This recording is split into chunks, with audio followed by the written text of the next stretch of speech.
This video continues with Chapter 6, Anatomy and Physiology, and we're going to focus in this video on the structure and function of the nervous system. The nervous system is the most complex of all the body systems, both anatomically and physiologically in terms of its function and what it controls. Now we can begin at the top with the brain. The brain is highly complex and it controls all of the other body systems. You can think about sensation that it receives from distal peripheral nerves, the motor sensation or motor function that it sends in the other direction in response. We can think about involuntary functions such as breathing or heart rate, and then higher human functions like memory and emotions. Anatomically, we can think of the central nervous system basically following our axial skeleton to relate it to another system. So we can begin inside the skull with the brain and travel down the vertebra through the spinal cord. The peripheral nervous system is those more distal nerves. We can think of it almost as those nerves that trace our appendicular skeleton. Let's focus on the brain and its three regions in more detail. The largest section is the cerebrum, with the cerebellum located below that, and then the brain stem right at the base of the brain, top of the spinal cord. The cerebrum is 75% of the brain's volume. We have there the higher functions such as sensory input and voluntary movement, speech, thought, and memory, and that brain is divided into two halves, which we call hemispheres. And you may know that the right side of the brain controls the left side of the body and vice versa. The cerebellum is in the middle of the brain on the posterior aspect, kind of hiding at the base in the back. It is responsible for some of those things that seem a little bit more involuntary, balance and coordination.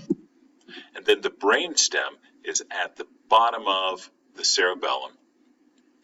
And we have two key pieces there, the pons and the medulla oblongata. And here we have most of our involuntary function being housed, such as, again, heart rate and breathing.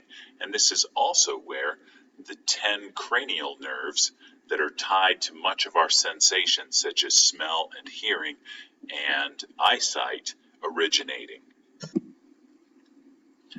Now, the brain and the spinal cord are wrapped in protective packaging called the meninges. And those meninges are further cushioned with something we call CSF, cerebrospinal fluid.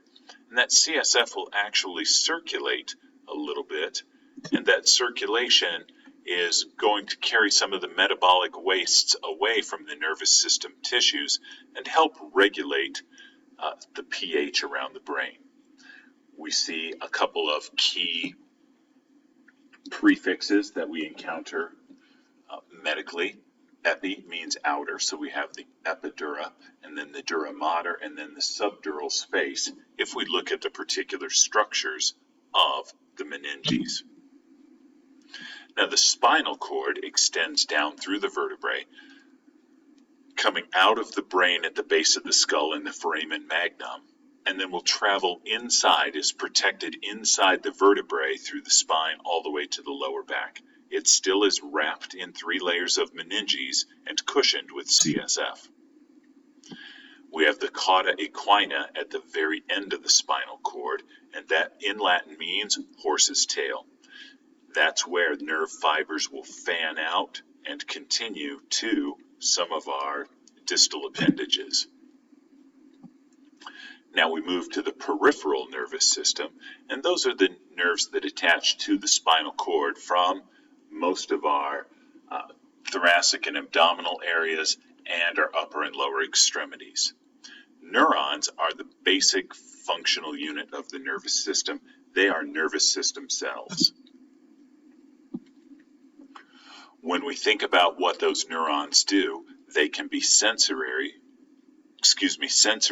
and those are located, for example, inside the skin, and we can use those for pressure or temperature or position, and a sensory input will travel from that distal nerve to the brain, and then oftentimes a response will go from the brain to that distal area.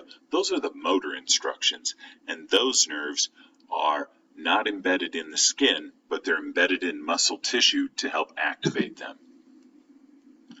Now, this is a little bit different, not an anatomical division, central and peripheral. This is a functional division. We have a voluntary nervous system where we have sensory and motor functions that we think about, just broad, gross movements. And we have our automatic or autonomic nervous system as well. Information from the body's internal organs goes to the autonomic nervous system and the CNS, the central nervous system, and then a response will return, allowing the body to react accordingly. Now, that autonomic nervous system is further divided into two pieces: the sympathetic division, which is the fight or flight piece of our autonomic nervous system, and then the parasympathetic division, which is rest and digest. And we see that located right here. So, for example, the sympathetic nervous system may receive some sort of input, and as a consequence, that fight or flight is going to accelerate our heart rate, dump adrenaline into our bloodstream to constrict peripheral blood vessels and raise our blood pressure. It's going to stop peristalsis and digestive movement. Now, after some stressor has passed, the parasympathetic system might take over, and all of a sudden our blood vessels will dilate. The digestive system will continue its movement, and so on. So those two work in opposition or in conjunction with each other: fight or flight, rest and digest. Now, what could those stressors be? Well, those stressors could be some response. We see something that indicates that stress. We respond with the physical signs and symptoms as we described before, that fight or flight response. In more detail, once again, we dump adrenaline or epinephrine into the bloodstream, and that's going to elevate our heart rate, cause blood vessels to constrict, raising our blood pressure, cause our pupils to dilate, and increase our respiratory rate so that more oxygen flows to our distal muscles, allowing for rapid movement, the flight piece. In summary, the nervous system is super complex. It controls the 10 other systems by coordinating sensory input, responding with motor function, and then also taking care of the involuntary actions of other systems.